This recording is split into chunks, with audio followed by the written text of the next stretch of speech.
Assalamualaikum and a very good day to our beloved lecturer, Mr. Patrick Atan. In this video, my group mates and I will be present risk management. I am Nini Enira binti Putra, together with Aimi Hariza binti Marzuki, Dayang Nur Aisyah binti Awang Ismadi, Liana Nazoha binti Muhammad Napi, and Nas Ana Zulaika binti Nasir will start presenting now. What is risk management? Risk management can be defined as a process of identifying, assessing, and controlling threats to an organization's resources and profits. The risk may arise due to financial uncertainties, legal liabilities, technology issues, strategic management errors, accidents, and natural disasters. An effective risk management programs aids a business in considering all of the risks it faces by examining the relationship between risks and identifying the impact they could have on an organization's strategic goals. This comprehensive approach to risk management is sometimes referred to as enterprise risk management or ERM. This is due to its focus on anticipating and understanding risk across an organization. Besides focusing on internal and external threats, ERM highlighted the importance of managing positive risk, as the positive risk could become an opportunity to increase the business value or conversely could harm the organization if not taken. Indeed, the goal of risk management is to protect and enhance corporate value by making wise risk decisions, not to eliminate all risks. There are four main risk management strategies or risk treatment options, which are risk acceptance, risk transference, risk avoidance, and risk reduction. Before we go any further on this topic, let me explain briefly the 5 essential steps of a risk management process. The first step is identifying the risk. The management needs to identify the risks that the business is exposed to in its operating environment. Legal risk, environmental risk, market risk, and regulatory risk are some types of risks that need to be considered by an organization. The next step of the risk management process is analyzing the risks. The risks need to be analyzed once it is identified. The number of business functions that the risk affects must be determined in order to assess the risk seriousness and severity. The third step is to evaluate the risk or risk assessment. The risks that we have analyzed need to be ranked and prioritized based on different categories depending on the risk severity. Risks that have the smallest impact on the organization will be ranked at the bottom, and the risks that result in the biggest impact will be ranked at the top to show their seriousness and need to be managed carefully. There are two types of risk assessment that can be carried out by the management, which are qualitative risk assessment and quantitative risk assessment. Another step of risk management process is risk treatment. Every risk needs to be measured carefully and reduced as much as possible. This can be done by communicating and discussing the matter with the experts in the field to which the risk belongs. Usually, an organization will set up meetings so everyone can discuss the issues and contribute solutions. The last step is to monitor results and adjust as necessary. As not all risks can be eliminated, such as market risk and environmental risk, this is why the risk needs to be monitored frequently. For example, the internal stakeholders need to keep themselves updated with current issues so that those risks can be quickly mitigated once they occur. So, that's all from me, and I will pass this presentation to Aimi Hariza. Thank you. Hello, I'm Aimi Hariza binti Marzuki. Let us go into why there is an issue for this topic. Implementing risk management as a technique for internal auditing is anticipated to yield positive results for the organization. Risk management is vital in internal audit as it helps auditors to sort audit projects according to their possible risk, analyze the kind, timeliness, and scope of internal audit procedures in relation to the risk level. In addition, to create a strategy for carrying out internal audit projects in high-risk areas to lower the company's chances of suffering a loss. However, risk management could also have drawbacks. According to Vinari and Skelbeck, risk management might actually increase unanticipated uncertainties that would not have arisen otherwise, as opposed to minimizing them. The application of business risk auditing has created uncertainties in areas such as audit timing and staffing, interpretation of business risk evidence, and the consequences of auditors' carries. There are three types of uncertainties. First, there are uncertainties for which a probability distribution is known, and second, there are uncertainties for which a probability distribution is not directly known, but one can statistically infer. The third group includes uncertainty whose distributions are wholly unknown and for which probabilities cannot be estimated.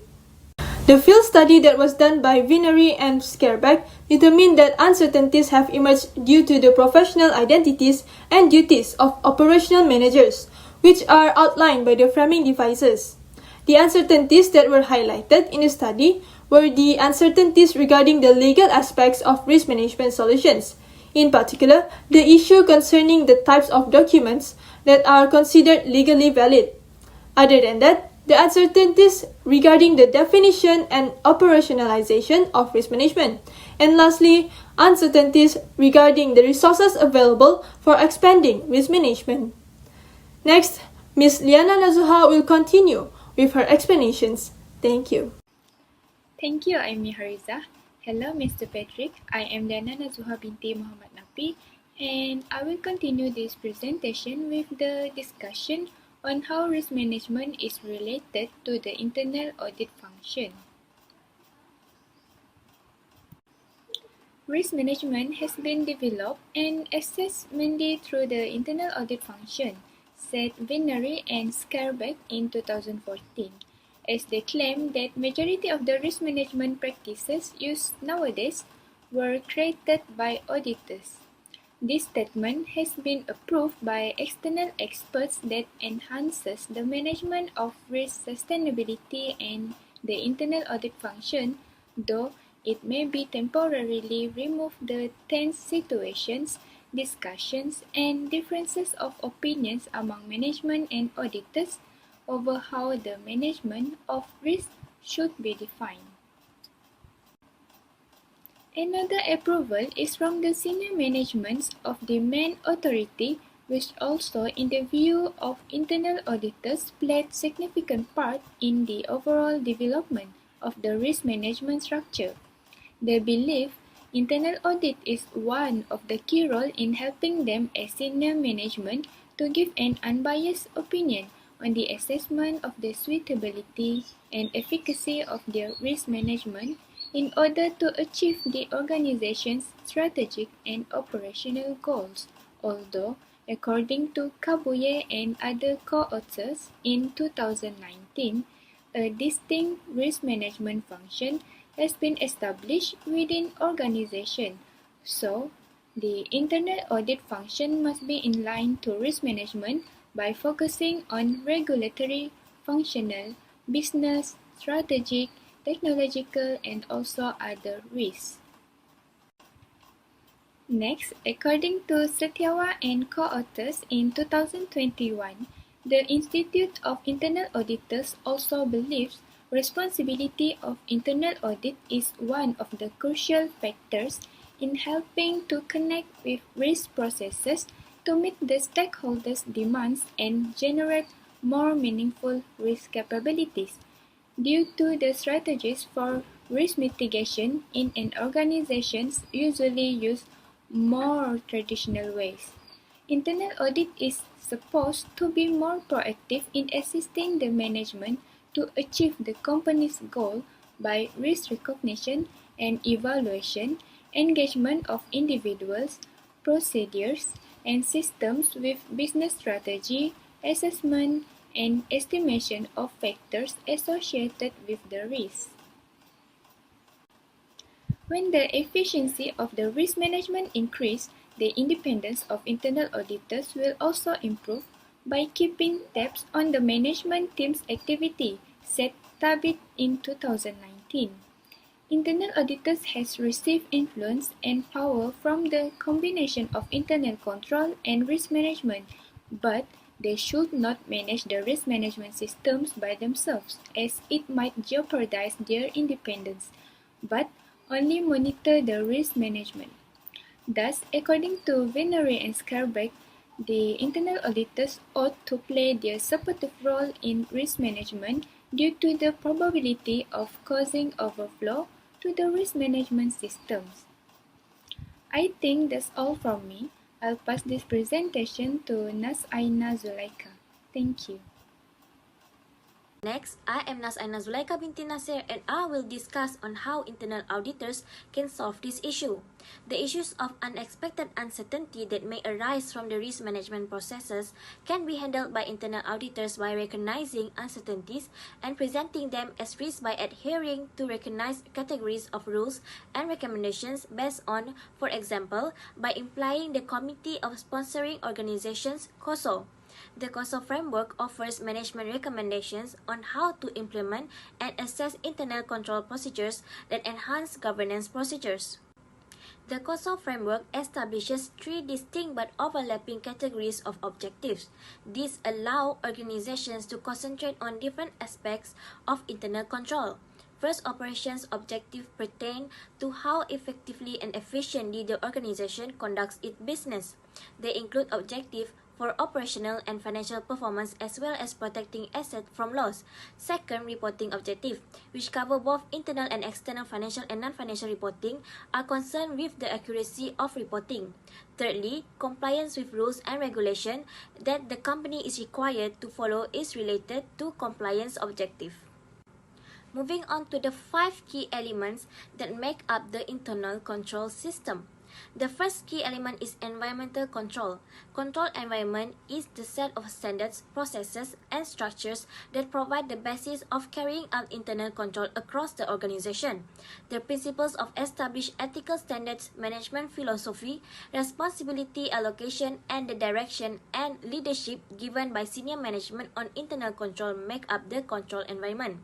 The second key element is risk assessment. Risk is described as the likelihood that a situation will arise and negatively impact the attainment of goals. Next is control activities. Control activities are the steps taken to guarantee the management directions to reduce risk to achieving objectives are carried out, as specified by the policies and the procedures. The fourth element is information and communication. This element is important especially to the decision-making driven organization to rely on obtaining information, while communication is the continuous iterative process of providing, sharing, and getting necessary information. The last element is monitoring. The constantly evolving nature of technology, which affects the possible existence of hazards, makes it important to monitor the internal control system. Monitoring should be both a part of the operating business and the supervisory activity carried out by the management on behalf of the board. In the case of managing risk of uncertainty, from the case discussed by Vinari and Skerbeck, the significance of COSO in national audit standards and the monitoring of the evaluation of risk management practices by local audit firms can be seen as a form of closed circle where proponents of risk management continuously purify method. It is observed that the uncertainty that is arising can certainly be recognized and solved. As a result, the ongoing discussion between internal auditors and their counterparts within organization is suppressed. This suggests that COSO can help make risk management a practice that is relatively stable. That's all from me, thank you. I will pass this presentation to the next presenter. Thank you. I will continue with the internal auditor's role and contribution in examining or investigating the issue. Assurance service is one of the auditor's role that can be provided to management as long as it does not affect their objectivity in performing their duties. The term assurance service refers to the objective analysis of data for the goal of delivering an unbiased evaluation of the organization governance, risk management, and control system. Financial, performance, compliance, system security, and due diligence engagement are few examples. The primary requirement of the board is to ensure the risk can be managed effectively and can be controlled to an acceptable level. Usually, internal auditor will cover 3 areas, which are risk method for risk management, including how they are designed and how well they function, management of the risk identified as key, including monitoring the efficiency of the control and other mitigation measures, and risk assessment that is accurate and appropriate, as well as reporting on risk and control status. The next point is evaluating. Internal audit ensure proper control by comparing planned result to actual result. In order to get reliable result, competent and fair evaluation method must be applied. The evaluation helps to streamline the company's business processes.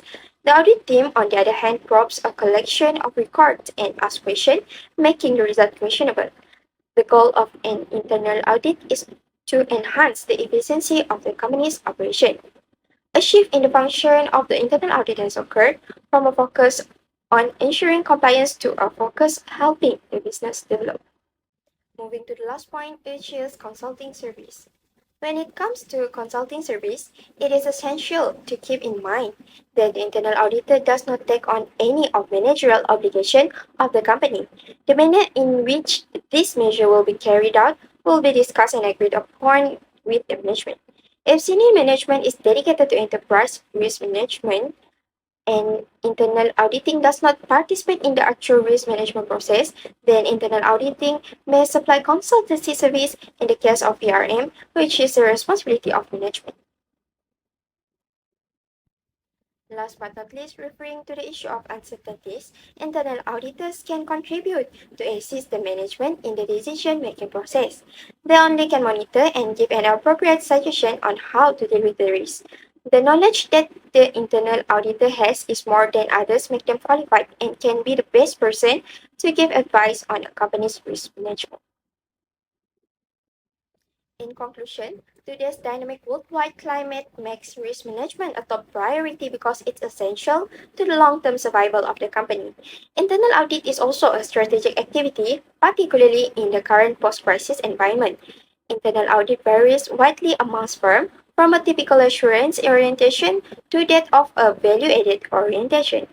To ensure that the risk management division continues to fulfill its function in an efficient manner, top management and the board of directors should continue to focus their attention on the area. That's all from us. Thank you.